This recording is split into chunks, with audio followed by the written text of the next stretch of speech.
అంగన్వాడీ కాడికి వెళ్తే ఇవి అన్నీ మంచిగా ఇయట్లేదు, పాలు ఇవి డేట్ దాటిపోయాక ఇచ్చారు, పప్పు కూడా తక్కువ ఇచ్చారు, నూనె కూడా తక్కువే పోసారు. అడిగితే మళ్ళీ వచ్చాక ఇస్తామని అన్నారు. కృష్ణాపురం దుమ్మూడు మండలం భద్రాద్రి కొత్తగూడెం జిల్లా రామకృష్ణాపురం.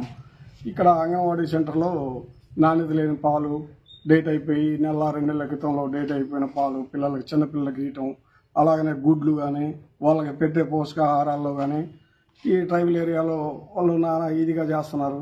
అధికారులు కానీ దానికి సంబంధించిన వీళ్ళు ఎవరున్నా వాళ్ళు దాని మీద దృష్టి పెట్టి వాళ్ళ ఆరోగ్యం మెరుగు కాపాడాలని కోరుకుంటున్నాం.